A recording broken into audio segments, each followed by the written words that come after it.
What we've done is we've created the frequent flyer mile program for working. People actually value airline miles, hotel points. They value those things more than they value actual cash. I'd like to take a trip to Hawaii for free and to use my miles to do that. And the way that I thought about that investment was I just got myself closer. It enabled me to get closer to my goal. One of the things that I've observed is that there's this trend and this theme of ownership that's starting to emerge in a lot of the ways in which we think about our culture. This is how culture gets set, through sports, media, and entertainment. And one of my jobs is sort of look around and say, what's going on with those people who are setting the path for our society today? What I'm trying to persuade you of today is that the most rewarding thing for employees is to actually have a sense of ownership. That is the most rewarding thing. Just think about it from your own perspective. The most rewarding thing is that someone actually recognizes the work that I did and that that work lives on. I want you to think about that theme, ownership, ownership. And that's really what workers are looking for today. Where's my piece of that pie? I won't get mine. Where's my result of the work that I've done? And I'm going to let Sam kind of go through maybe some of the other things that have been tried in the past, which some of which have worked, but a lot of which really hasn't. And maybe Sam can address that from his experience as a practitioner and as a leader. Happy to be here. As Jason mentions, I'm the CEO of Incept. We're a domestic BPO. I'm excited to share because we've exhausted the world of employee benefits and engagement strategies. We feel like we've spent a lot of time finding out what doesn't work.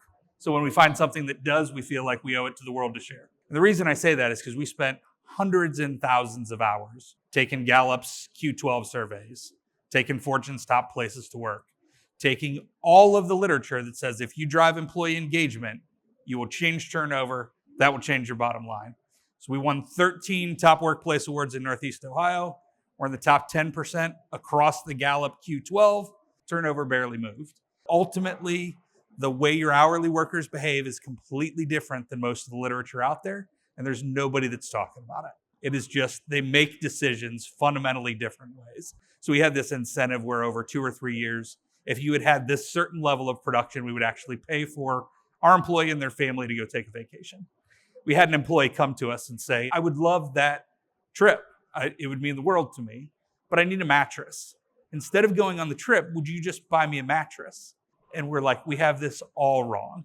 We were doing incentives so that people would tag us on social media posts. We were doing it to make our ego look good. We were doing it somewhat based on literature that said like public recognition would matter. And we had an employee who needed a mattress.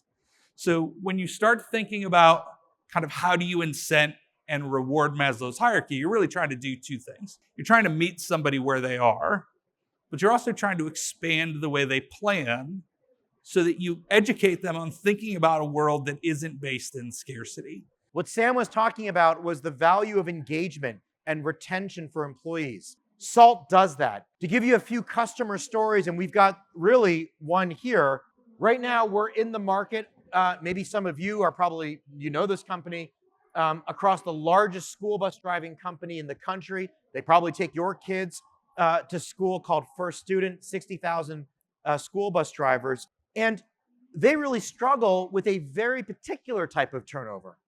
And that turnover is school ends in May or in June. And the drivers have to come back to work in September. I mean, do you know how difficult that is to get someone who has stopped working for you in June to come back in September? It's a massive challenge. And frankly, it's so acute. It's like an acute version of retention challenges that we all face. What we did was we said, let's launch SALT. Let's get your workers and your drivers to start earning SALT starting in April of this year. Now that we're here at the end of September, what we've been able to ascertain with the company is that 80% of their turnover reduction goal has been accomplished through SALT. The larger the balance someone had, the more likely it was for that person to come back. Why? They don't want to leave. They already built something at First Student. They said, I don't want to leave that behind. I want to come back in September. And that's really what we're seeing across all of our employers, including, of course, Sam's company at Incept. So when we launched it to our employees, still in a beta phase, we did the announcement with the Teams chat. We had 83% of the people enroll off of a Teams chat.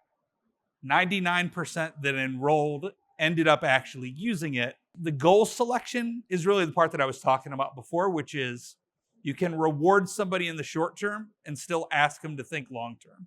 So Sydney was our employee. She's the one that has the goal of going to Coachella. So I know Sydney well. Sydney's a huge music fan. We talk about it all the time. We're not just paying Sydney's bills. We're giving Sydney a chance to go to an event she never would go to otherwise. Maybe you're getting paid on a weekly, bi-weekly. Maybe you're trying to make the bills work, but that in a monthly time frame, but that doesn't prevent you from thinking about the goals that you have into the future. That's how it is with SALT. People say, I've built this balance at SALT at the employer. I don't want to lose my SALT. I don't want to leave that behind. I'm committed. And what we are seeing across our customers is people are staying 50% on average longer at the employer because they don't want to leave. There's something they've built there. They've kind of created some ownership here where they can see for the first time the result of their work. And with that, we'll stop here. But thanks again, folks, for being with us.